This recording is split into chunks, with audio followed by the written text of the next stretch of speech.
I know. They wrote me off and I ain't like that, so I'ma fight that. The bad man back. Right when you thought that it was safe to relax, you gotta scratch that. The bad man back. Heels with me for real, they right here where I'm at. They know I like that. The bad man back. Right when you thought. For so long, I thought that I wasn't meant to be here. You know, when my brother passed, I don't talk about it much, but I felt like, God, why did you keep him? Why did you keep me? And you know, he's no longer here. You know, I felt like my brother deserved to live more than I did. I was like, why didn't you just take me? And I felt like he was cheated, and I felt like I, I felt that, you know, God kind of took him, and I felt like for me, I was just like, well, what's the purpose of me being here, you know? And it was just that thing because we were just so close in a lot of our conversations, and I really had to deal with that. And I think I dealt with that through one of my scripts and writing. I was able to really understand that, and I think even in this, God is just teaching me through the things that He's doing in the journey that there was a reason for me to be here, you know, because of all the things that I'm creating, because of all the lives that I'm changing through what I'm doing. And I just really thank God for sparing me, one, but also helping me to see through this journey that there was so much more that He had for me, because my brother fulfilled his purpose. And sometimes we don't realize what the purpose is for people because we feel like, oh, well, they left, you know, this earth too soon. But my brother left a mark, and he left a legacy, and he left that with me, and I'm able to carry that on. So it's a lot that I'm learning how to really comfort myself, you know, and push forward on my own personal journey. Okay. All right. That was a lot. It is. You say you wanted it. I was like, I'm gonna give it to you now. I want it. Yeah. Because hey, I'm back here getting teary eyed. So I was asking you, what was the motivation for making these awards, not the typical urban awards? Like, what was your motivation behind it? Well, approaching the Bolden Awards was just basically my experience going to award shows. We noticed that everybody and their mama want to have an award show, right?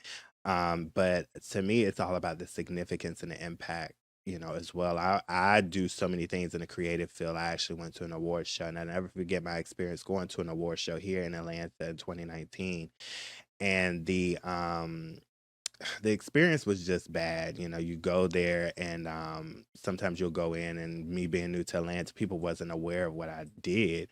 But I will go in there and try to network with different people, and everybody was just stuck up, self-centered, full of themselves. And one of the things I really just don't like about this industry is that everybody just seems to be so artificial sometimes, you know, the personalities. So for me, I always was like the type of person, you know, no matter how far you climb up the ladder of success, always be a person of integrity, you know, and kindness. And I didn't feel that. And I complained so much after that award show. I was like, I'm not going back, you know, that ain't for me. And then, you know, God was just dealing with me. You complain so much about this award show. What are you going to do to change it? You know, because I believe that God allows us to have experiences so we as creatives can make the change. And that's what we're here for, right? You know, Maya Angelou even says, you know, if you don't like something, you know, don't complain about it, you know, change it, you know, in so many words, you know, me paraphrasing it. So I went to bed that night, and, you know, the Bolden Awards came to me. And then where boldness meets greatness, and I write it down just like I write anything down, you know, my creativity. I always have a journal by my bed because my mind goes on, you know, it's always on ideas, you know, creativity. But when I really sat down to try to put the award show together, I realized that I want to do something different. I didn't like the best actor or best this, you know. I was like, we need to speak into people, because one of the things the Bolden Awards is about is making an impact. And if we're going to talk about boldness and greatness, and bringing change, I was like, I want to make sure that my award categories have significance, that it stands out, you know. And all the award categories that I created, I wanted to make sure that not only are these honorees people who are coming and accepting awards, but it's something that words and words are powerful, so let's use them to encourage and speak life into people. The Angelic Actor Award, the Impact Award, the Triumph Award, the Majestic Award, allowing people to understand their greatness that they have, because sometimes people need to be reminded of that. We do a lot of different things. Oftentimes we're overlooked, because that's what the Bolden Awards are bringing in, people who've overlooked. But most of all, reminding us that we've overcome obstacles and adversities while achieving excellence. Because a lot of times we glorify the success, you won this, you won that, I'm succeeding. But rarely do we talk about the process that we had to get there. Some people have overcome homelessness. Some people have fighting illnesses. People have come out of domestic violence relationships, and sometimes we need to be reminded that we're survivors, because it's easy to get distracted when we're going through difficult times and focus on the problem. But sometimes we need to be reminded, and I have to remind myself, but look where you are now. I might not be where I want to be right now, but I'm not where I used to be, and I've overcome a lot of different things. So it was important to make sure that these categories remind people of their excellence, of their greatness, because one of my honorees' moms said it good. She was like, not only are people coming on May 20th to accept these awards, but this is something that people can remember during the lifetime when they face obstacles in life. But I want a Bolden Award, when they face challenges, I want a Bolden Award when they feel like giving up, but I want a Bolden Award, and they're understanding their greatness, and if I do that to each and every person that I continue to honor, then I feel like I've left a legacy, and that's what the Bolden Awards is all about. Man, that's awesome. About to make me tear up again. What, did you come here to make me cry? Let's go. Grown ass man, I can't be back here crying, man. All right, so I was doing my research. This is like your third year doing this? Second year? The Bolden Award? Yeah. I know, it's my first year. I thought you did it last year. No, so I've been sitting on this for a while. I started around COVID, thinking about it, because I said, look, God, I understand what you're doing with everything with this shutdown and shut in, but if you let me sit too long, I'm gonna be creating so many ideas. And no, I actually worked on this in 2020. I was planning to do it in 2022 last year. Okay. But I backed out because I got caught up. I'm a creative. I started doing plays, and I kind of was scared to do it a little bit. I have fear, because I was like, well, what if it doesn't work? Who's going to support me? And I tried to go at it at the wrong approach. I tried to do it on my own, because I'm so used to putting things together on my own. But I had one of my business coaches was like, this is a great idea. Why are you sitting on this? This needs to come out now. And sometimes when you create things, you think, okay, well, that's gonna come down the line when I'm a millionaire. I'll put the Bolden Awards together and I can do it. I'm not realizing that God wanted me to do it right now, because it's needed.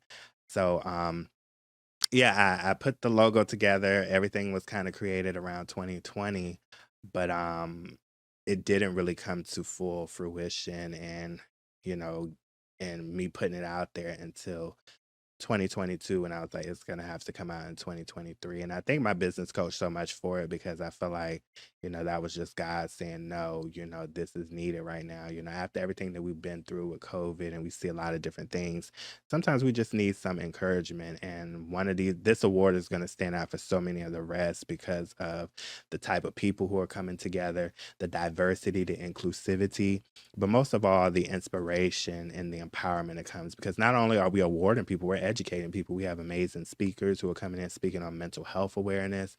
We have people coming in speaking on autism. We're bringing awareness to bullying awareness speakers. So we're not just inspiring and empowering and awarding, but we're also educating it as well, because I feel like that's important. There's so many different things I want to educate people on, because, I have a heart for the special needs community. I have a heart for people who are different and unique. And then I just mostly have a heart for people itself. And I feel like we need to get back to the basics of loving and supporting people, and empowering one another, because we can, take over the world if we just come together, and just continue to inspire each other. So that's what's up, man. That's what's up. Okay, so how are you financing this thing? You must be a millionaire. Look at Mom. I finance it. Listen, it is nobody but the grace of God, because This is a faith journey, and I believe that God puts me in situations like this to continue to increase my faith. I went into this not knowing how it was all going to come together financially. And can I tell you that each and every step of the way, God has been providing. He still is, because getting close to the award show and there's still expenses that I have to put out there. But every time I feel like that the tank is running on empty, God continues to fill up the tank, and pour into me financially. But it's definitely been a faith journey, a self-investment. Anything that you do in life, you have to self-invest. And I know that's why God is going to continue to bless me, because when I do something, I actually take all of what I have and put into it, and that's financially as well. It has been a financial situation, but it's coming together beautifully. And you would think that once this is all put together, that I am a millionaire, and I still claim that I am a millionaire, a billionaire.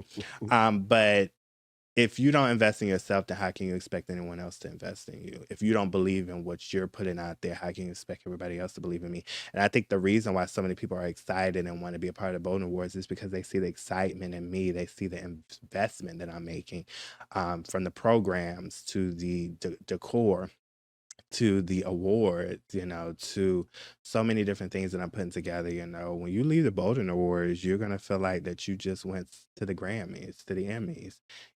That's how big that this award show will be. And I just truly believe that it's going to outlive me. This is something I'm gonna be able to pass on to my children and their children, and everything else, because I truly believe in the vision that God has given me. God didn't give me this vision just to be mediocre. Anything that God gives me, He's going to make sure that it's legendary and that it's going to be top notch, because I serve a big God, so I got to make big moves. Gotcha. So next year we trying to get sponsors next year. Yes, because of the creativity that I have, I'm looking at doing this again, probably 2025, because I want to take it up a notch. Next year, I really have plans to do another stage production, and I had to remember too that I'm a creative first. So a lot of pressure was, oh, we got to put this on again next year, Deonte. And I'm like, well, first, this is self-investment for me. We are looking for sponsors, and we're going to have I want to build a committee and a team.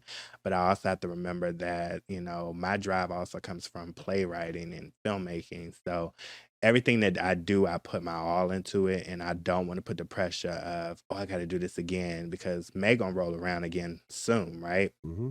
So we're looking at 2025, May of 2025, to do this again. I'm putting my mind and focus on making this a biannual, because I also want to give time to put on my plays. I have an amazing play that I want to do next year.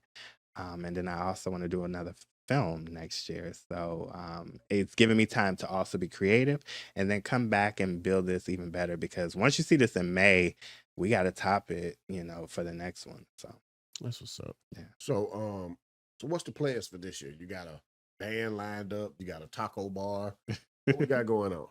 So for the awards, we do have a band that's coming to play for one of our performers, and people have been believing so much into what I'm doing. It was like, we want you to use this band for the next Bolden Awards. But we have some great performances. We're gonna have catering as well. Someone who's gonna come and serve some amazing hors d'oeuvres. We will have a bar on the at the location as well. But most of all, we're just gonna have an amazing night, swag bags. Like I said, we have some amazing programs. We have some amazing performances lined up. I'm super excited about the performers, the speakers. It's just gonna be legendary. I'm really excited at how it came together. And mind you, when I first went into this, I love how, because I'm the type of person, I'm a creator, but I also allow God to bring in other people to enhance what I have. And I remember just sitting on the idea of, okay, just making this award show. But then as I got the committee together, and then I got so many other people together to help put in ideas for this vision, it turned into something that's even greater than how I started it and the idea that I have for it. So, even having speakers, and different people for this award show, I just love the way that it came together and how I was just obedient to listen to other people, because sometimes people come in and they want to take and control what you do. But I felt like God was sending people in to be able to say, I see your vision, but we can also do this and we can make this better, because you want to set yourself from what everybody else is doing. Because don't get me wrong, I love what everybody else is doing, and I'm not focused on other award shows. But I've seen some award shows too, and I'm like, yeah, they thought about this that night and they decided to do it the day after. And that's one thing I wanted to make sure that people see when they come, that it was thought put into it. It was a process. I mean, it was an investment as well. So That's what's up. So how many plays have you written so far? You mean that I put on, or that that have been produced? This will be, I did one play, but I've done it several times. As far as producing, how many I've written, probably about 50, 60. Jesus. Yes. So it's really just been, I started my first play in 2019. How I got into it was the fact that I wanted to do a web series. If I tell you how many scripts I have sitting at the house, probably about over 100. Yes, and it's been trying to get the investment. How many of those? Because I try to write scripts too. I ain't pulling my own, you know what I mean? But how many of those are rewrites of the ones you already have? Because I do that a lot. I'll write something, I'll be like, I already wrote this. Rewrites. Probably you don't. Every script is a rewrite because it's a process for me. Okay. So you always want to make sure that you when you write something, you rewrite it, and it's a process before you actually get to the finished product. Because that's the process of script writing in itself. But I would say that each script that I've written, I've written web series. I started this process with just wanting to do a web series. And it fell through because there was an individual who hit me up and was like, that I was working with, and was like, oh, this is a good script, and we're gonna film this, and we're gonna get this out there, and we're gonna get this on TV. Me being naive coming into the industry, everybody wants to help out, right? Not so. But after that process, I got discouraged, and I was like, God, I want to put out stuff. You got me writing all these scripts. Like, how am I going to get myself out there? And I've seen everybody else move, and I just felt like that I was just sitting on the sideline. So I remember God was just like, sent someone my way and was like, why don't you try to write a play? And I was like, write a play? I was like, don't nobody know me in Atlanta. Like, when am I write a play? I was like, ain't nobody checking for Deonte, me talking to myself and, being my own worst enemy, right? So I went through the process, and I picked up Looking for Love in All the Wrong Places, because that was actually a script that I was going to turn into a movie when I was in LA. And come to find out, I was going to move here because I had a deal with someone who I was going to work with and come here, but that fell through. But I actually sat down and thought about it, and I was like, okay, if I do a play, then I just need a venue, and I just need to put on the play, right? And all that can come later. So I had actually wrote the play. I sat down with one of my great friends who was coming to my award show, LA Roberts, and we just worked out the kinks in the script, and we just changed the script from film to a play. And I found the venue, I cast the production, and I never looked back. That was a self-investment in itself. When I first did a play, I didn't really have much in my bank account, but I just had my faith. And that show in 2019, we sold out both nights. Two of the shows, I put it on again last year. We sold out both of those shows, so it's been 4 sold out shows, and people are still begging me, "Can you bring Looking for Love in All the Wrong Places back? We need to see that." And the message of that play just really resonated with so many different people. All right, so no, you welcome back anytime. So Ma just brought up a movie you did, The Skin I'm In. Tell us about that. Oh, yeah, The Skin I'm In. I forget some of all the creative things that I do because I do so much. But The Skin I'm In was definitely a movie that I did during the height of, racism in our communities. We saw that during COVID, the shutdown, police brutality to George Floyd and all of that stuff. And I felt like race was something that really needed to be brought to the forefront. But I wanted to do it from a lighter point of view. I didn't want to do the whole black, white, whole thing. And I decided to write a series that really deals with, issues of colorism in our community. So it's about Melanie, who is a biracial woman who struggled growing up being biracial, being bullied and teased, and now she is a mother and she has a daughter, and her daughter is biracial as well. And Melanie's struggle growing up was, being bullied and teased, trying to fit in, and found herself, outcast because of the color of her skin. So she's trying to protect her daughter now because she's a wife and a mother, her daughter Belly, and she tries to teach her daughter how to become a colorist because she feels like she's going to protect her. But throughout the film, she realized she's doing more harm than good. Because her daughter experiences racism in a film in a different way than she imagined her to. And this story is just really dealing with the issues of colorism, but it also is talking about self-beauty, acceptance. And when we don't heal from pain and trauma, we end up passing that on to our offspring. And a lot of the ideas that we have, we think it's just affecting us, but it also affects our children because we start teaching them that. And racism isn't something that's just you come out of the womb and you're a racist. It's taught. It's a taught behavior, it's a taught act. And I wanted to bring more and shed more light on that. We need more love and unity, then we need to start teaching that, and it starts in the home. So we had the premiere last month, and I'm now shipping this to film festivals around the world. And I'm excited about the process of this because I know that it's going to take off and be something great. Just the trailer alone has really just touched people, and the amount of love that poured into the film, and children who came to experience this film premiere on last month, and they were just raising their hand and speaking on what they got from the film.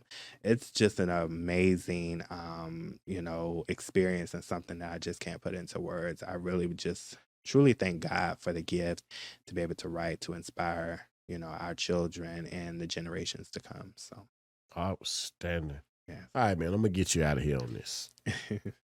So I you're a very smart guy. Appreciate it. I mean, just listening to you talk, you really need to run for Senate because you know how to say all the right things. Appreciate it. So where can everybody find you and get in touch with you if they want to collaborate with you on some of these screenplays and all this stuff? Yeah, so I have a website, www.deonte, DEONTE, B as in boy, OLDEN, productions.com. It's links to all my social media. You'll find me Deonte Bolden Productions on Instagram, Facebook. I'm Deonte Bolden on Twitter. If you want to know more about the Bolden Awards, you actually can go to the website as well, or you can go to www.theboldenawards.com. We're looking for people to come in, fill the seats. If you really just want to get to know me and see me face to face, and I love collaborations when people just want to attend the event and get to know you, come out to the Bolden Awards because that's going to be an experience to be able to chat with you, take pictures with you, and meet you face to face. Because I'm always, about that interaction in person as well. But yeah, go to my website, www.deonteboldenproductions.com, and connect with me on all social media platforms. I love to chat and network with new people. I appreciate you coming on the show. Thank you for having It me. was kind of last minute too. I hit you a couple of days ago and said, "Hey, boy, come on the show." And he said, "Who are you?" Nah, he said, "Yeah, man, I'll come."